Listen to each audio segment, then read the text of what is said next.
Assalamu alaikum wa rahmatullahi wa barakatuh. May praise be to Allah, the creator of the worlds.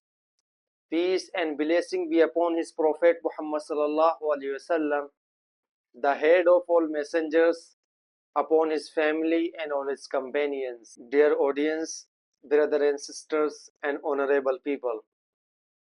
Today I am talking about criticism from the jealous and the weak-minded. What is the criticism? Is criticism beneficial for us or not? What causes criticism? What is the impact of criticism in our life? What is the solution for destructive criticism? How to tackle the destructive criticism? So let's try to understand this concept. It can be an expression of disapproval or condemnation based on the perceived faults or mistakes of a person. It can also be a judgment passed on the merits and faults of someone's work through research and analysis. Criticism can give us pointers to better ourselves and our work.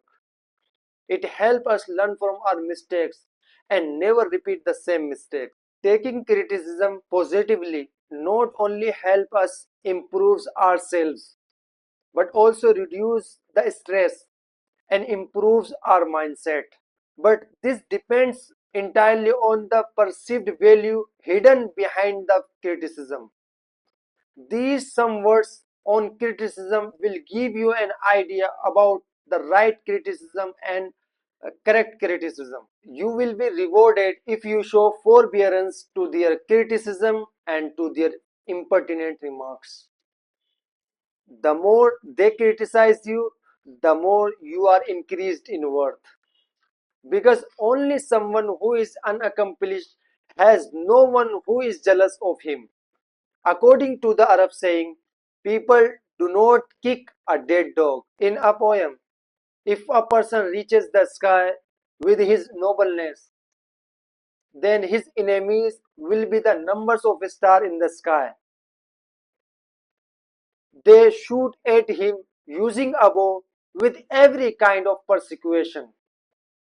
Yet their abuses will never bring them to the level of his nobility. Prophet Musa alayhi salatu wasalam asked his Lord to prevent people from abusing him with their tongue.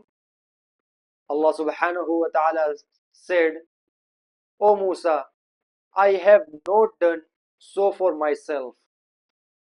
I have created and provided for them, and they blaspheme and curse me. عن أبي هريرة رضي الله تعالى عنه عن النبي صلى الله عليه وسلم قال قال الله كذبني ابن آدم ولم يكن له ذلك وشتمني ولم يكن له ذلك فأما تكذيبه إياي فقوله لن يعيدني كما بدأني وليس أول الخلق بأهوان علي من عيادته فأما شتمه إياي فقوله اتخذ الله ولدا وأنا الأحد الصمد لم ألد ولم أولد ولم يكن لي كفءا أحد. Abu Hurairah radiallahu ta'ala an, from the Prophet Muhammad sallallahu alayhi wasallam, who said, Allah said, the son of Adam denied me, though he had no right to do so. He reviled me, though he had no right to do so. As for his denial of me, it is his saying, he will never restore me as he began me. And he will not.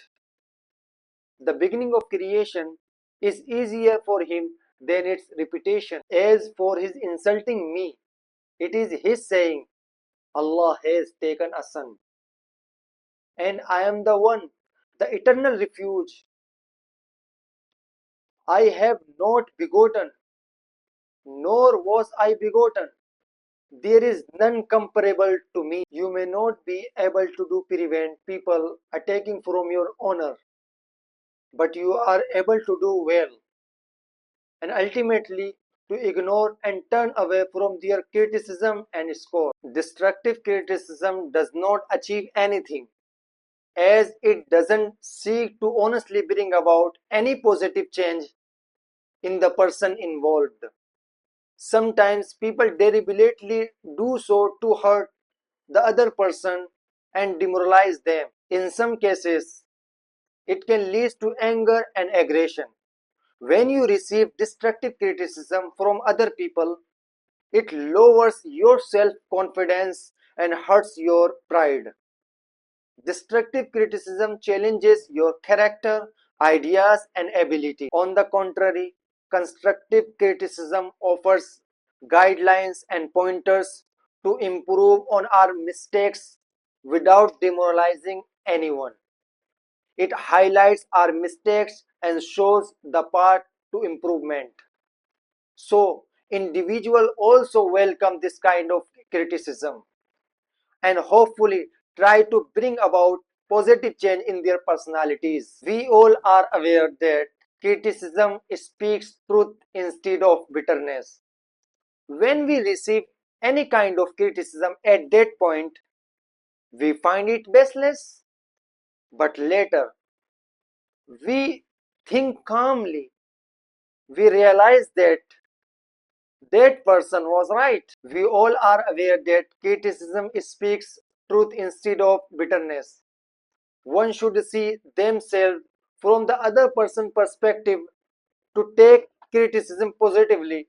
By doing this, you can improve their interpersonal skills, and any kind of criticism should be used as a learning experience. Think about whether the feedback comes from someone who cares about you, references an area you want to improve, or specifies how to get better. Some people criticize others for no reason and often try to hurt to boost their own ego. You will usually be able to recognize this if the criticism is baseless and hurtful.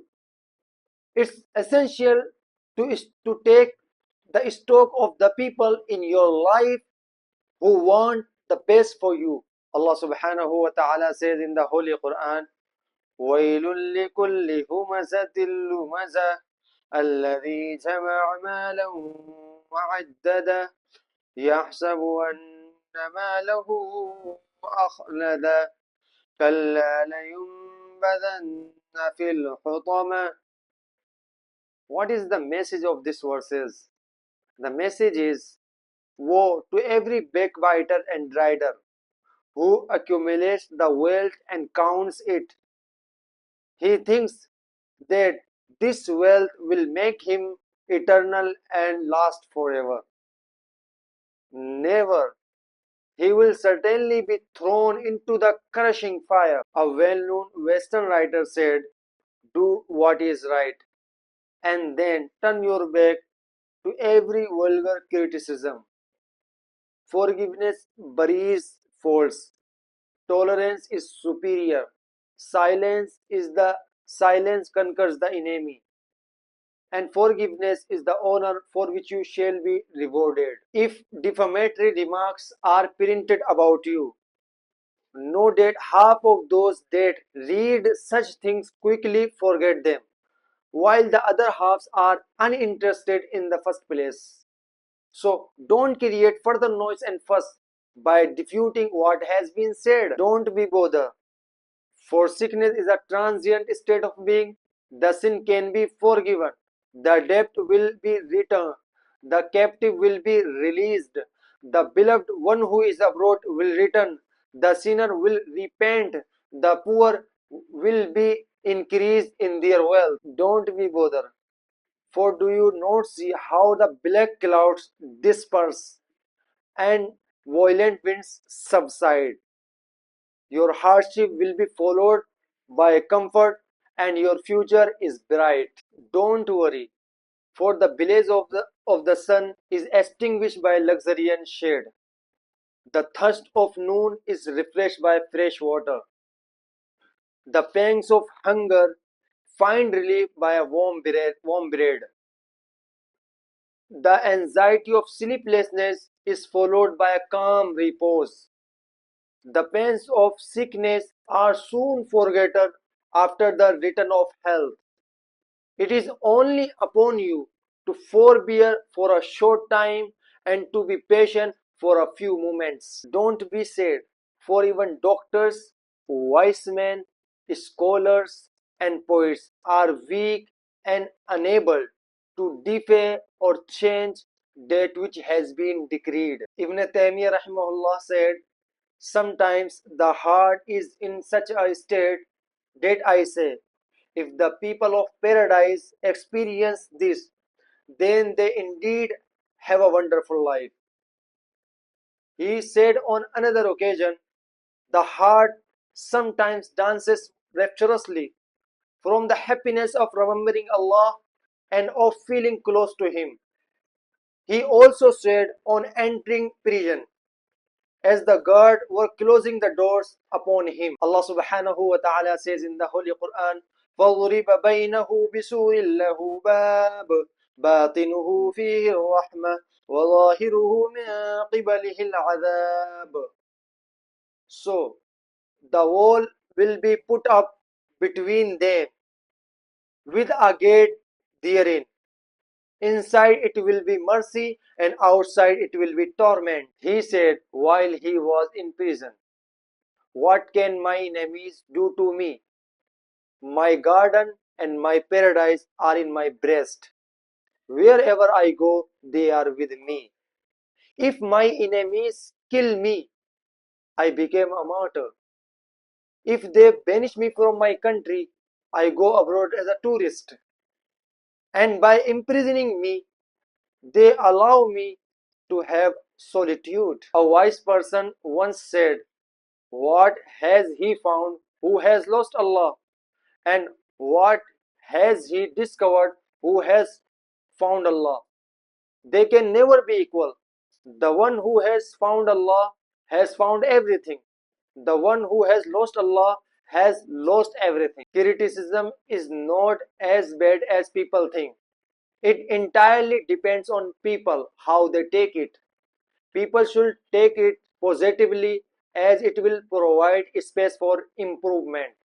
But some people take criticism negatively, which affects their lives. Your life is the product of your thoughts.